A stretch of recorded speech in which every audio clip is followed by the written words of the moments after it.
Hi guys, it is Dr. Shelley. It is April 16th, 2021, Friday at 4 p.m., and I'm coming to you live from Central Florida to discuss all things COVID. I am a board certified gynecologist. I specialize in anti aging, hormone balancing, and wellness. Also, I perform minimally invasive surgeries. I have been coming to you live almost since the beginning of COVID to discuss.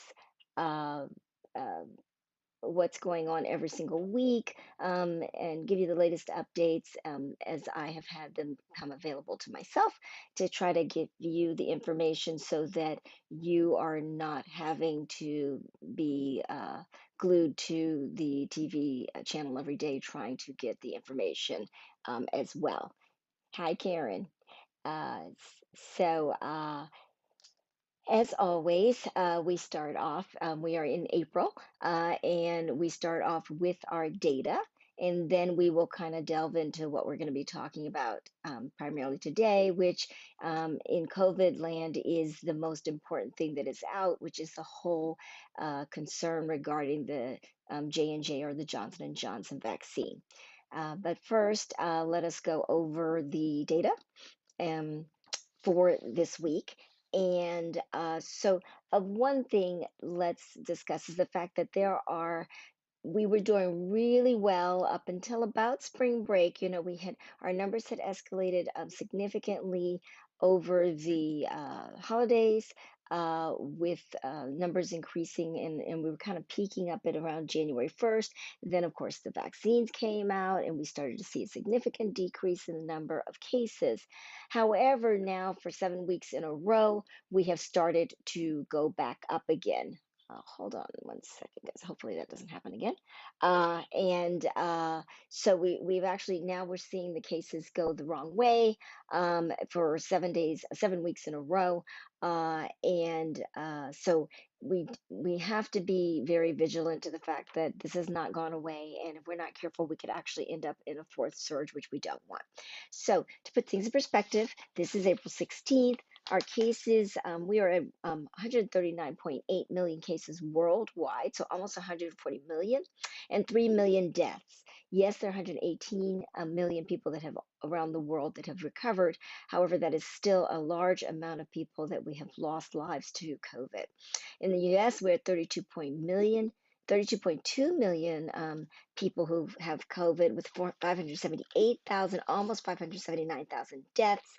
And we have 24.7 million that have recovered. Um, so yes, it's great that 24.7 million have recovered, but that means that more people have died than have recovered from from this virus. Excuse me, that's not correct. That we have, forget that number, but basically that we've had 24.7 million people recover, but we have almost 579,000 of those people that have died from the virus within the United States. So that is extremely concerning. And the fact that we have 3 million deaths across the world, but 579,000 of those have come from the United States, which is still leading the rest of the countries significantly in death toll.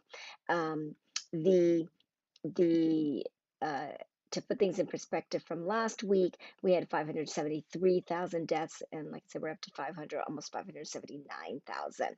Um, Within the breakdown for all of the other countries, we have India with the most number of cases behind us, and then Brazil, then France, then Russia, then the UK. So it's still the same lineup that we've been seeing all along. The number of cases, though, for Brazil had actually exceeded India last week. India has now exceeded Brazil again in the number of cases. So their number of cases have gone up more in the last week. However, the death toll for Brazil is still markedly higher than India, at 3 times higher. And then we are almost twice as high as Brazil in the number of deaths. So Brazil was at 345,000 deaths last week. It's now at 365, almost 370, 366,000 deaths, whereas India's death toll, although it has increased from 167,000, it's now at 174,000. So the deaths are definitely increasing. We're not plateauing. Um, uh, in any of these countries. So that is definitely of concern. I would say the main one that has held steady is actually the UK. So the UK last week was at 4.37 million cases. There are only, I mean, listen to me, only. There still are millions and millions and millions of people that have COVID, but at least the numbers of people, as far as what the increase, the UK went from 4.37 million to 4.38 million, compared to the big jumps that we're seeing in other countries like India that went up by from 13.1 million to 14.2 million. So we're talking about much bigger jumps in the other countries compared to the UK. Also, their death toll in the UK was at 127,000 last week, and it's at 127.1 thousand. So pretty much they have not had a significant bump in their death count compared to all of the other countries. So um, uh, that's a very positive thing for the UK. And so their vaccination program is appearing to be working for them, since we are seeing significant improvement that we do attribute to the vaccinations. Um, so that is good news for them. And the US is obviously doing very well with vaccinations. However, we also are having a fall off on um, um, safety protocols due to many things, including COVID fatigue, also a sense of the, okay, now we have the vaccines that are coming to the rescue, so maybe we don't have to practice the safety protocols. Of course, the relaxation of safety protocols in many states. And so a combination of all of those things, plus an increase in the variants. And so this is leading to an increase in our numbers. And unfortunately, as we know, when the numbers go up, then the death count will go up because of the decreased availability of access to hospitals, ICUs, and therefore an increased amount of people that need that kind of care that aren't able to get it and therefore are dying.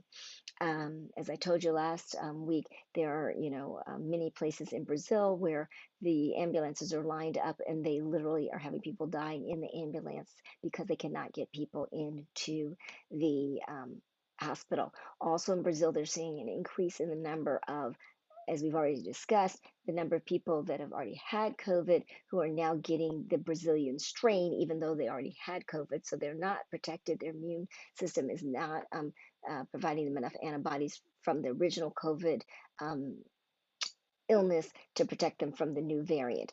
Also, they're seeing an increase in the number of young people and even children that are becoming severely ill and requiring hospitalization in Brazil. So these are things that we need to pay attention to because we do have the Brazilian variant here. So this is not only a more contagious variant, it is a more aggressive variant. It's also resistant to the original COVID antibodies. So just because you've had COVID, if you have not received the COVID vaccine, you are still susceptible to the Brazilian variant, which is why we're still recommending the safety protocols like wearing your mask, like maintaining distance when you're in closed environments and around other large crowds. Um, the of note, the UK variant is actually the most prevalent variant now here in the United States. So within the US, it's 66% of COVID cases now being diagnosed are the UK variant. And we also, once again, have all of the variants, the South African variant and the Brazilian variant. Here as well. And then within Florida, since I am in Central Florida and I do like to discuss things that are going on in this area, our incidence of the UK variant is actually at 67%. So we have a significant level right here in Florida um, of that particular variant, and also we have cases of, once again, all of the variants here in Florida. As far as uh, a note, I told you that the numbers are going up. They are increasing by at least 10% in 21 states in the United States this week. the numbers have gone up significantly. Michigan's numbers are extremely high. They are facing an ICU crisis. They are actually, having their ICUs are filling up in many of their counties, and so they are scrambling to try to get a hold of the situation. Their positivity rate is at 17. I mean, it's either 15 or 17. It's above 15%. To refresh your memory, we want the positivity rate to be less than 5% ideally in the community. And so Michigan's has skyrocketed, and they are definitely in a crisis situation. They have 7.3 thousand new cases as of April 15th. On April 15th, and they've had 17.8 thousand deaths in Michigan. And like I said, their numbers of hospitalizations are increased and their number of deaths are going up. The Within, when we look at Florida, our positivity rate is at 6.6%. It was, let me see, let me double check my stats so I don't give you the wrong information. We were at 6.73% positive last week, but within the counties, we are at a higher.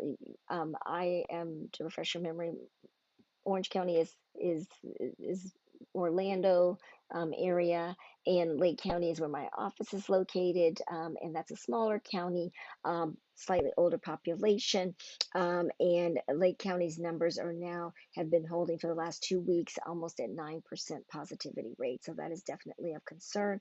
And then Orange County is um, at 7.16% positivity rate, a little bit less than it was last week at 8.3%. So Orange County sends a little bit of a dip. Lake County is not dipping at all, and hospitalizations are definitely up. We're seeing the two main hospital systems here in Central Florida are Advent Health and Orlando Regional. And when you look at the numbers, Advent Health is a larger hospital system, and so they have over 300, about 350 cases of COVID in, and their positivity rate within the hospital is at 13.9%. That does not mean that's basically the people that they're testing in the hospital. So that means that of course, that includes the people that are coming in for COVID. So that does not mean that if you go to the hospital that you're at higher risk of getting diagnosed with of contracting COVID. So let's make sure we're clear on that. The uh, the number of cases in Orlando Regional, when you look at the data for the hospitalizations, there are 114 cases of COVID in Orlando Regional Hospitals here in Central Florida. Now, what's of interest is that that's basically the numbers were coming down. They had spiked up and then they come down. And so now we're starting to go back up again. And so the numbers are rising back. So these are the highest numbers we're seeing since mid-February, and also the ICU number of people in the intensive care units is also going up. It had been down, and now we're seeing an increase in that as well. So once again, the sicker people are, the more likely people are to die. So we're going to also then start to see that the death toll is going up as well, which is, of course, what we don't want. We want to keep people out of the hospital, out of the ICU, and out of the morgue. That's what's important here. As far as the number of cases and the lineup in the United States, California still has the most number of cases at 3.7 million and 60.8 thousand deaths. Texas is next at 2.85 million and 49.6 thousand deaths. Florida, 2.15 million and 34.2 thousand deaths. New York, 2.02 and 51.6 thousand deaths. And Illinois at 1.29 million with 23.9 thousand deaths. As I mentioned, Michigan's at 17.8 thousand deaths. The uh, New York is doing very well as far as vaccinations. They have 1%.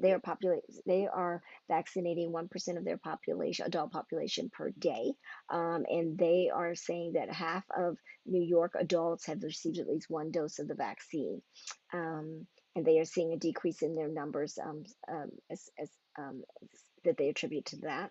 The as far as actual total vaccinations, like I said, the U.S. is not doing poorly in vaccinations. We're doing very well. It's just that we've had a relaxation of safety protocols, and we also have the increase in the variants, and so that's why we're seeing an increase in our numbers, we believe.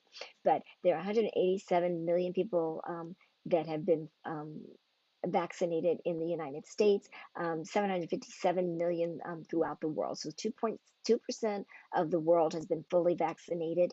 19% of US adults have been fully vaccinated. Um, and, um, uh, and what's interesting is that we have 70% of adults over the age of 75 have been received at least one vaccine. Now, only 25% in the age group of 18 to 29, but of course, in all fairness, we just started vaccinating those people. So the over 75 crowd has had access to the vaccines since what, about mid-January. So we can't really say that it's necessarily vaccine hesitancy, and that that's the reason why so many of our young people have not been vaccinated, because we just actually opened that up. So most states have just been vaccinating um, um, the under 40 age group for maybe a couple of weeks. So we shall see, and hopefully we do see that those numbers do increase as we go further. They uh, have seen that of fully vaccinated people. Remember that we have the three vaccines, Pfizer and Moderna. The it's over 90% for both of them of not developing COVID. So what they're seeing now, we're looking at over 6 month data now, and they're saying that there has been a 5.8 thousand cases of COVID in people fully vaccinated, but that's out of 78 million people that have been vaccinated with. This is a very, very, very, very small number. And of those people, only 396 out of 78 million people have had to be hospitalized. And so this is um, this is not bad. We know that the vaccine is not 100%, but that just goes to show you that please be aware that two things. Number one, if you are getting the Pfizer or the Moderna vaccine, between vaccine one and vaccine two, you cannot assume you have immunity. You need to assume just the opposite, that you have no immunity, that it's just like you didn't get the vaccine until you are 2 weeks after that second vaccine. So you have to wait 6 weeks before you can consider yourself uh, 94 to 95% COVID proof. And a lot of people are not following that. They think after they've gotten the first vaccine that they're probably pretty good. And I'm seeing a lot of laxity and in that. So please be aware. Not only have I seen personally people become severely ill, I've heard of people dying between vaccine one and two.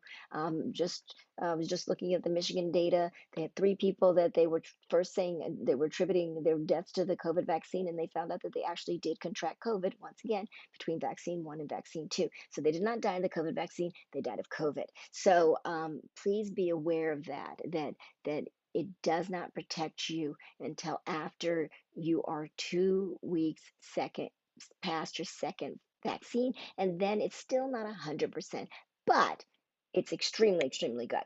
And so you got to do the best that you can with the information that you have. As far as rankings, California, of course, is our leading state for deaths as well as for cases, but they're also ranked fifth in vaccinating their people, which is fabulous. So very, very excited about that. California gets big kudos for that. Florida is 10th. In vaccinations. So we're not bad. We're not, number one, but we're not, extremely far down the totem pole, even though we are actually ranking fourth in the country with the number of cases of COVID. Uh, the the What's of concern is we know that Texas is the second number of, the biggest second state with the most number of cases and the most deaths. And they are ranked 39th in vaccinating. And they also just went to, full reopen, but they're 39th state. in vaccinations. And so that is of course concerning, and concerned that we are going to see, a fourth surge. I mean, Texas is still surging, and that they're going to actually, instead of having their numbers decrease, that they're going to see a significant spike potentially in their numbers if they are not careful. So we will have to watch, wait, and certainly do not wish anything negative on our fellow Texans, and hope to God that they are able to step up their vaccines, and that they do not take too much of a negative turn with all of this. So now we kind of talked about, I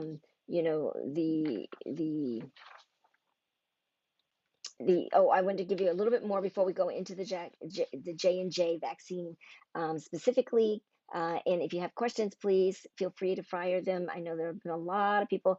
Our phones have been ringing, and I've had family, friends, and certainly clients with many, many questions on the J&J vaccine. So we will certainly get to that. Just wanted to give you a couple of other things. There are, we talked a little bit last week about the fact that Pfizer is um, had been doing the studies. The Pfizer vaccine is approved for age 16 and above. It has been all along. And they just had completed a study in the 12 to 15 age group. And they're in phase 3 trials with that age group. They've done over 2,000, almost 3,000 adolescents in that age group. They've had excellent response with none of those kids becoming severely ill with COVID. So really, really good response with the COVID vaccine in that age group, and they are going to be seeking emergency approval. So we will see how that pans out in the next a week or so. Also, they are looking now at the age group. They have also ongoing studies in the young age group, 6 months to age 11.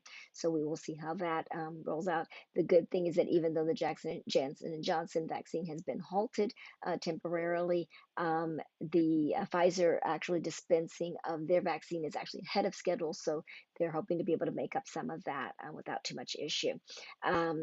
The other thing that is of interest, we've talked about monoclonal antibodies, which has been utilized in many places as a early treatment mechanism for people with COVID that seem to be getting worsening symptoms. Has to be administered before day 9 of symptoms or positive test. It's an early treatment. It's not a treatment designed to, once you are ill, short of breath, in the hospital. This treatment is being utilized to keep you from ending up at the hospital, where they actually are looking at a combination of two of the uh, antibody medications, and when used in conjunction with each other, they seem to be giving a really good prevention effect for people in a house that has positive COVID. So what they're seeing is that they have a decrease in people in the household contracting COVID by 72% in the first week, 93% after the first week. It means a 93% decrease in the possibility of getting COVID if you have a family member in the house that is symptomatically ill with COVID. Also, for the people that are symptomatically ill with COVID, they're seeing a 31% decrease in progression of illness on day 1 of receiving the monoclonal antibody cocktail, and by day 3, a 76% decrease in the incidence of severity of disease progressing to the need to be hospitalized. So there's really good promising data on that. First, of course, of all, we want to prevent. We want to prevent hopefully by vaccination and developing herd immunity through vaccination. Um, uh, but for there are some other venues out there. The problem with monoclonal antibodies is the cost. Right now, it's being administered. You can get monoclonal antibodies without having to pay. I can tell you here in Central Florida, there's a hotline. You can go through, your physician authorizes it, and you can go and you can have it done. We have done it for our clients before. So do remember that if you are sitting at home with COVID and you are getting worsening of your symptoms, or if you're at high risk, diabetes, obesity, breathing issues, heart disease, big, big, big, big, big, and you are noticing that your symptoms are not just mild cold symptoms, then by all means contact your physician as soon as possible and talk to them about receiving the monoclonal antibodies, because they can help in decreasing the progression of COVID. Once again, once you've gotten COVID, we can't stop that, but the goal is to keep you out of the hospital, out of the ICU, and out of the morgue. Um, the um, So now let's talk about the Johnson and Johnson vaccine in particular and what's going on. So we know that the CDC and FDA have halted administration of recommended halting of administration of the Johnson and Johnson vaccine until there was further evaluation and study, because there were 6 cases of a very rare blood clot occurring in the cerebral venous sinus system. So basically, that's in the back of the head, in a very small portion of the head. And so it's not a normal location for what we call like blood clots that will normally cause a stroke. So couple of things. Number one, only one of the 6 individuals has died. So a lot of people think that 6 people have died. 6 people have not died, only one. There's 6 people that have actually had this rare disorder occur. Now, how many people actually received the Johnson and Johnson vaccine? Almost 7 million. So this number, so 6 people total. So that means less than one per million people that have received the vaccine have developed this rare syndrome, and only one. So you have a 1 in 7 million chance of death at this point from that vaccine, based on the numbers that we have. So to put all of that in perspective, let's look at things. 1 in 2 chance of dying of heart attack and stroke. 12 in one in 12 in what, 1,500 chance of dying of a motor vehicle accident. Oh, I actually pulled some statistics. Let me see if I can find them. They're like causes of death. Here we go. So, we all know we're in an opiate epidemic. 1 in 92 people will die of an opioid death. So when we talk about 1 in 7 million people, I mean, this is extremely rare. Your chance of dying of a lightning strike, 1 in 700,000. And if you live in Florida like we do, it's even higher than that. So we have one person that has died from this rare disorder with the Johnson and Johnson vaccine. We averaged 7 or more deaths from lightning strikes here in Florida. And it's not like, yes, we pay attention when there's storms, but it's not like you're walking around thinking that that the way you're going to die is get struck by lightning. That's not something that we're walking around thinking about. So, I always tell people that, bad things can happen to good people. We cannot control the day, the hour. Yes, it's very concerning. We don't want to lose any lives. And certainly it's always of concern when someone that is healthy has something happen that you can attribute to something that's like, well, what if they hadn't done that? They would still be with us. I get it. I get it. I get it.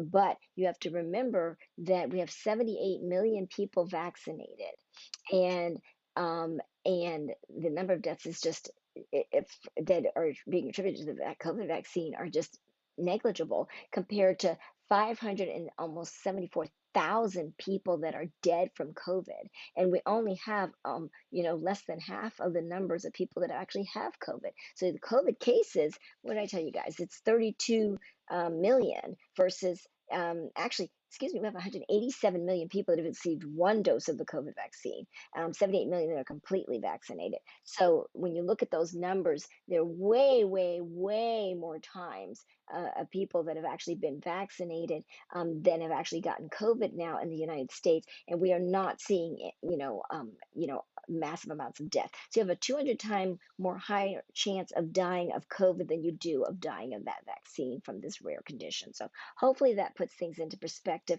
It does not mean we're not of concern of any kind of side effect that's going on with the vaccines, and that's why the administration of the J&J vaccines have been done to basically figure this out. They all were females. All of the 6 cases were females. They were all between the ages of 18 and 48. So they're trying to see what else is common. So besides them being female, we know that women produce more estrogen, and is there some kind of a link with that? We know that estrogen, can is a hormone that we naturally produce, and so usually it's a favorable hormone. It actually keeps us women premenopausal women healthier than our male counterparts for the most part. But is there something going on just that is related to all of that that is affecting this interaction with this particular vaccine? Also, they have not seen it in the Pfizer vaccine or the Moderna vaccine. Remember, they are a different type of vaccine. They're messenger RNA. Um, um, versus the Johnson and the AstraZeneca. And so they're looking at that. What is the difference? Why is this occurring in the J&J vaccine? What's going on? What's in particular with this particular vaccine that is can be resulting in this, and what can they do? And do they need to change do they need to carve out a certain amount of people that would be more susceptible to this, that maybe they should be getting the other vaccines instead? Um, are these women on birth control pills? Are these women, did they just have a baby? Or what is the link? Is there some kind of common link between these 6 cases that they're able to then extrapolate that data and use it? So that's what's going on right now. They're just trying to step back for the safety of the public. So, there are people that say, well, it's so rare, then why are they stopping it? There must be more to it.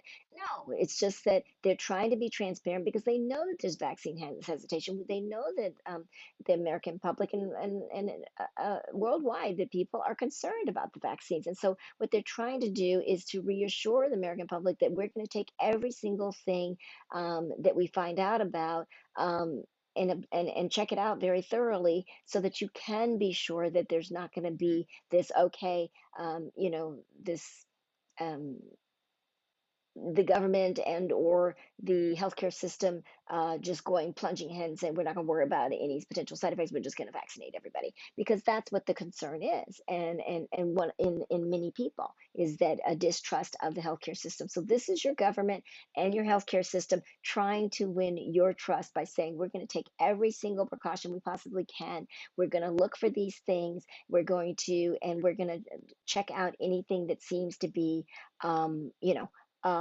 of concern. And so a couple of things that I've seen is, well, one of the questions that I've gotten is, well, why wasn't it seen in the trial? It's so rare. I mean, we're talking about one death out of 7 million, one case per million. And so there were a lot of people studied in the trials. These vaccines were, even though it was done very quickly, and we've had conversations about all of that, and we can certainly have it again if you'd like. But many people were checked. More people than are usually put through a trial were put through these trials. And so we had, over 70,000 people were checked. But once again, when you're talking about something that occurs in every million, until you start vaccinating millions and millions of people, that's when you're going to start to see these something very rare come out. So it doesn't mean that something was missed in the trial or that something was hidden or anything like that. Um, the and also, once again, I just like to kind of put things in perspective. So we had one person die of one vaccine out of 185, what did I tell you, 185 million people that have been vaccinated. Well, we had 45 deaths from COVID here in Florida on Wednesday. So you just have to kind of realize that your fear vaccine, you also have to remember that there is a COVID crisis going on here. We have people that were losing their lives to COVID every single day. And as I was having a conversation with um, one of my clients the other day, and I said, I know personally people, I've had people in my family and acquaintances who have died of COVID. I have patients that tell me that they have lost a loved one to COVID. I have one poor a client that was in my office last week who lost two sisters within 6 months to COVID in two different parts of the country. And so, this is real. It is happening. People are dying of COVID. People are getting COVID. People are still ending up in the hospital. And I can tell you that I am sure that there are many people who would have given their left foot, leg, arm, and everything else to have access to a vaccine to keep themselves from getting COVID. And they didn't have that option, and you do. And so it's one thing to get a disease and you have no control over it, and something bad happens to you. It's another thing if now you get COVID and you become severely ill, or someone that's close to you does, and they die, and you know that there was a vaccine out there that is keeping people out of the hospital, out of the ICU, and out of the morgue. and you didn't take advantage of it. So you have to really think long and hard because hindsight is always 2020. And we have a acquaintance right now who is actually very ill with COVID, who is very much an anti-vaxxer. But like I said, when you get sick and it's you, it changes the whole playing field. And suddenly, when that fear is real, and you're the one that's sitting there worrying about whether or not you're going to be the one that has to go to the hospital, and we don't have it. There's no stamp on your forehead that's going to tell you that you're going to be one of the lucky ones that's going to be one of the survivors or one of the people that's going to get just a very rare, I mean, a very um, minor infection and or be asymptomatic. So we wish if we ever get to that point where we can tell who's who, we will be very happy. So the what about so there's been concern about the rollout of the vaccines. Okay, so now there's no J&J right now. What does that mean? The federal government is saying that it's really not that big of a deal because there's more Pfizer vaccines and more Moderna vaccines than they had anticipated, and they did the numbers based on that because Johnson & Johnson wasn't even out yet fully rolling when they did the predictions on the ability to vaccinate the American public. However, we are seeing that it is affecting us. I mean, there's no question about it. First of all, it's increasing in people that were already concerned about the vaccine. Of course, there's going to increase vaccine hesitancy, especially now. It may get better, hopefully, as we get more information on what to come from this whole evaluation of this particular problem. The other thing is that a lot of the universities were going to use the Johnson & Johnson vaccine because we're getting close to the end of the term and they didn't have time to be able to vaccinate their students with two vaccines a month apart to 3 weeks apart. And so they were planning to do mass vaccinations of those that wanted to get vaccinated with the Johnson & Johnson. So there is definitely a glitch there. We were expecting a whole bunch of vaccines. I can tell you here in Central Florida, we were expecting a lot of the Johnson & Johnson vaccines. And so some of the sites had actually shifted over. One of our sites was planning only to do Johnson & Johnson from like last week on. And so suddenly they ended up with no vaccine. And so they had to do some flip it around to try to get some Pfizer vaccines. And so they weren't able to administer any first dose vaccines at that particular site. So it's not that it's not without a glitch. It's not like we're not going to notice that it's not there, especially. And there were lots of people that wanted to get the one-time dose because they did not want to get have to go through it twice for whatever reasons. And so there, hopefully, like I said, I think looking at the AstraZeneca, which is very similar, and the fact that that is they've kind of worked out the glitches there and they've continued to administer that. I'm anticipating, I do not think, at least at this point, that it's going to be a thing of where the actual vaccine is pulled. So I think it will be reinstituted. It's just question is how and what kind of safety parameters will be around it. It's still of note, can still be administered, just so we're clear. If you went to the doctors and well, if the doctor had it. But if you went to a testing site that actually had it, and it depends on what state you're in, whether or not it's accessible at all. As far as I know, in the state of Florida, they all have been held.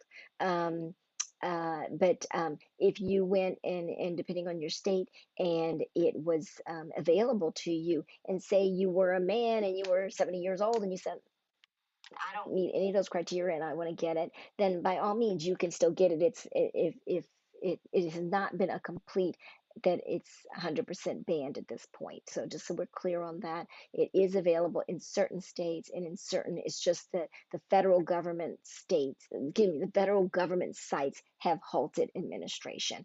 But usually most people follow suit with that.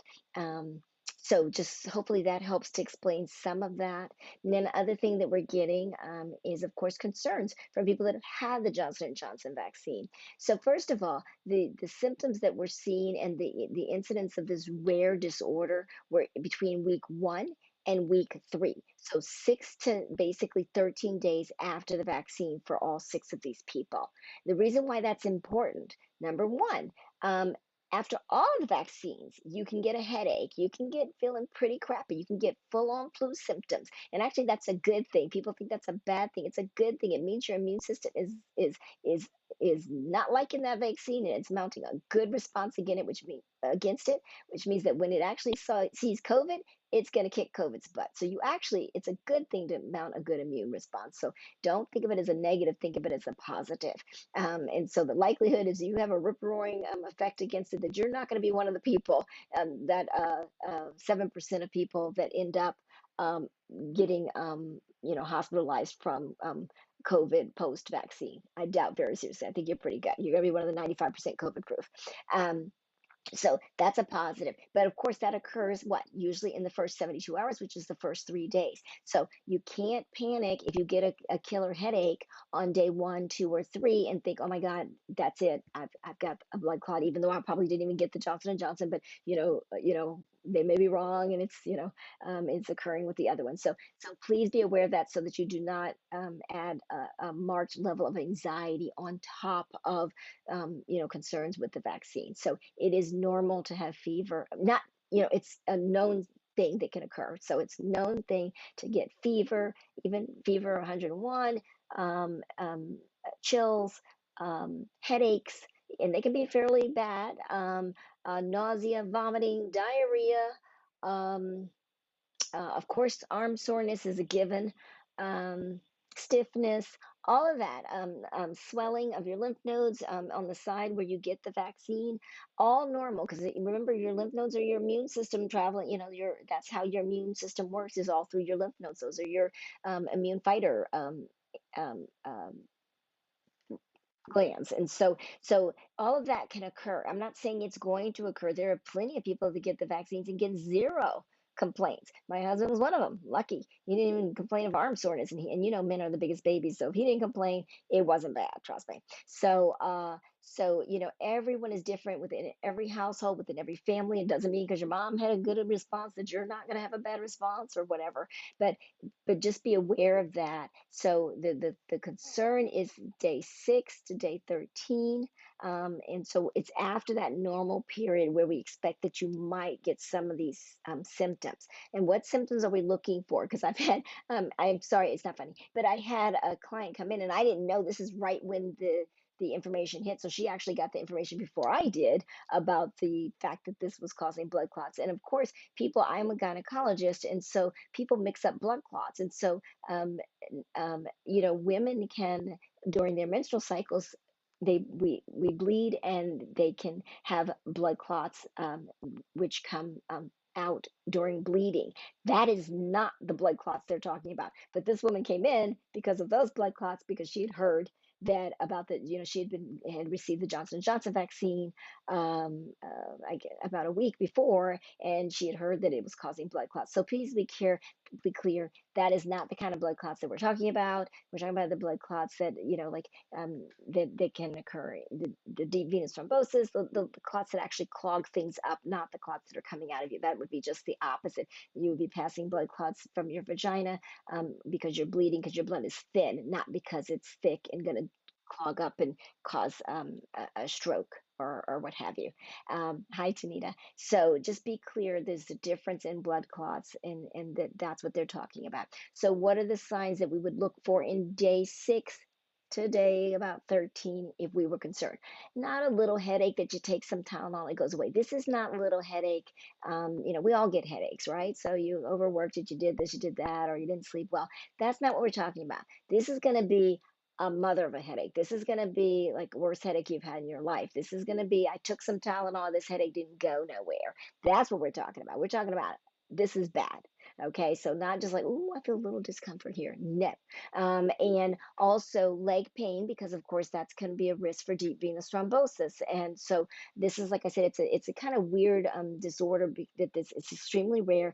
So it's like it's clotting, so it's potentially could cause a blood clot, like a deep venous thrombosis in your leg. If that is in your leg, it can break off and go to your lungs. That's a pulmonary embolism. And if it made it past there, it could get through your heart, and it could end up in your brain, which is where these rare things are forming. So we don't know if they're forming there or if they're going through the system and they're ending up there. So that's why they tell you that the warning signs that you're looking for are bad headache, um, leg pain with or without a mask. Like if you put your hand back there and you actually feel a bump that hurts and is and I mean once again it's pain and you didn't just run right into the door. And usually it's actually a knot and it's usually behind the back of the knee. It's a very common place, or in the calf, which is below your knee, right below your knee.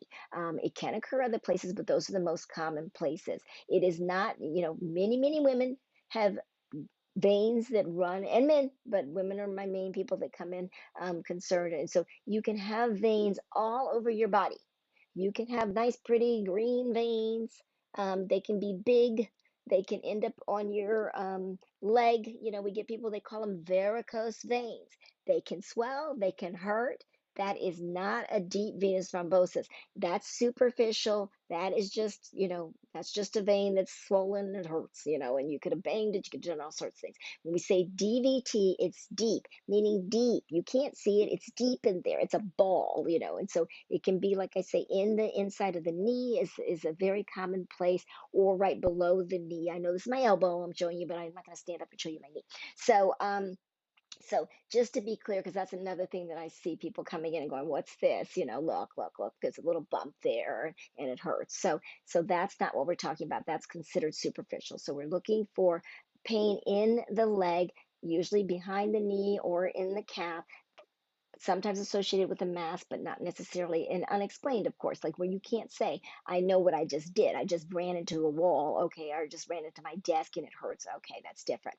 I have a big old knot on my forehead because I had it out with the sink. And that is not, something of concern. I know exactly how I did it. I know where it came from, and thank God it's going away. Shortness of breath, because once again, we had something, a clot that formed in our leg and it went to our lungs. It could cause shortness of breath, right? And so that's what we're looking for, is once again this whole clotting syndrome. And the headache, or of course difficulty with breathing. So those are the things that you're looking for as far as with this Johnson and Johnson potential side effects. So if you are concerned, by all means, give your physician a call. Everybody knows about it now. Everybody understands the concerns. You certainly, they will see you. They will see you. And the great thing, once again, is we have telehealth. And so a lot of times you don't even have to leave the privacy of your home to have that conversation with them. Now, if you want them, if you are actually concerned that there is something going on, then you need to be seen in person. Nobody can diagnose a deep venous thrombosis from just looking at you. They have to actually lay hands on you and examine you. Same thing with your lungs. If you're having trouble with breathing, then they need to listen to your lungs. They need to evaluate you to make sure that you're okay. And then I think we've already talked about this before, but you can always order what we call a pulse oximeter. They were like crazy expensive at the beginning of COVID because there was a huge run on them, but now you can actually get them for reasonable on Amazon. And when I say reasonable, you should probably be able to get one for well under $30, and probably some that are like $8.99 or something.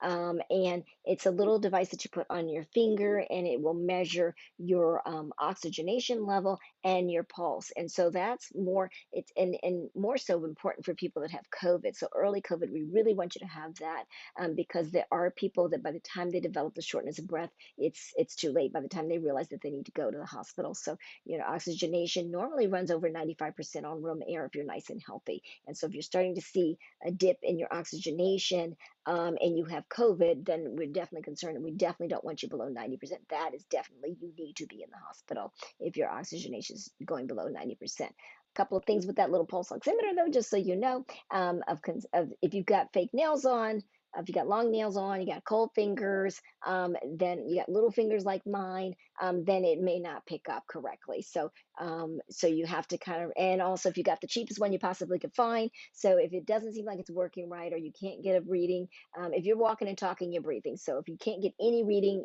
it's probably the machine and not you. And so what I always do is I take it and I just put it on a bunch of different people so you can see what's going on. But and the best time to check it out is when you know you're nice and healthy versus waiting waiting until you're very ill and not sure if whether or not it's you or if it's the device. So, but that's definitely something that every household should have at this point, until we get through this pandemic. And it's not a bad thing to have anyway, because who knows what else is coming down the pipeline, or when you ever, you could become severely ill from the flu and still want to use it, or a really bad cold. So it can certainly be of advantage, and it's nothing that's super expensive.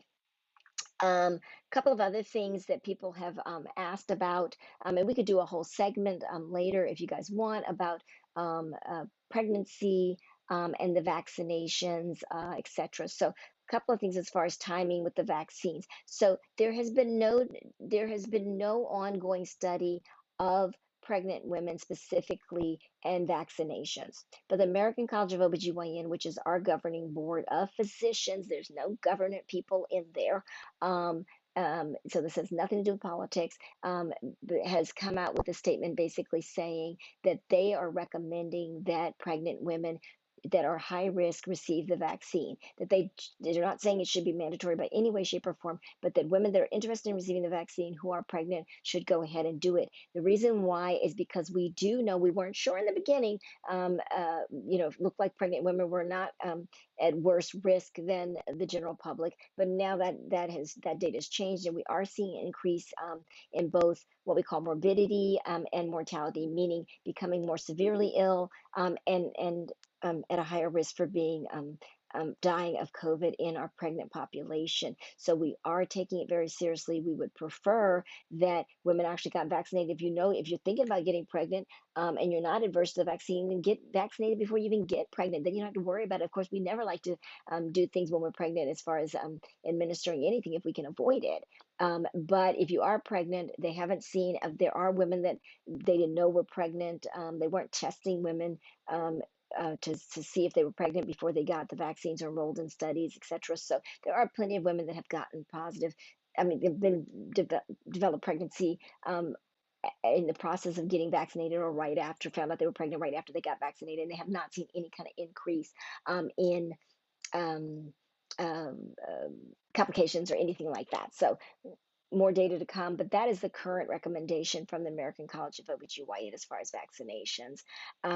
The other thing is there was some concern with the vaccine about it causing infertility, because the vaccine, it has the way that vaccine works is it's actually making the body, putting like a fake little spike protein in there, similar to what the COVID vaccine, the COVID uh, thing that the disease actually uses to get into our system and start to replicate. And so there was concern because the vaccine uses a couple of molecules, amino acids from that spike protein, and that's how it gets the body to mount a response that it's going to then mount against COVID if it got exposed to it later. Well, they've looked at it, and there is no data whatsoever that was like something that, once again, just went rampant on social media. That it's just, everybody becomes an expert and decides they're going to expound on things that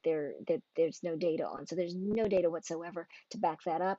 There's been no, if that was true, then we would see a marked increase. Remember, there are way more people that have gotten COVID, and way more pregnant people that have gotten COVID than even before this vaccine ever came out. And we are not seeing that people that have had COVID, our female population, that there is a decrease in infertility. Increase in infertility. And so, if that was the case, you would see it as well in COVID. And so that would be even more of a reason to get the vaccine, because if you're concerned about that, then you'd be more concerned about getting COVID than you would about getting the vaccine, because it would be a higher risk for those that have COVID than it would be with the vaccine, because you get way more exposure to the spike protein, the real spike protein, and than you would and with the vaccine that just has a few little amino acids to it. So hopefully that answers things. I don't see any other questions. Those were the ones that I've gotten posed with this week. And we're coming up on 5 o'clock, so I don't like to keep you more than an hour. And so I know it was a lot of data and wasn't really super exciting data, but I hope it was informative. And as always, feel free to send me your questions during the week. You can direct message me. You can uh, post some on Facebook, and we try to keep track of all of that. We try to get back to you on the information. And as I told you guys, this is our anniversary month. So we are. I'm. This is 20 years in practice here in Central Florida. I started when I was 12, so really excited about that.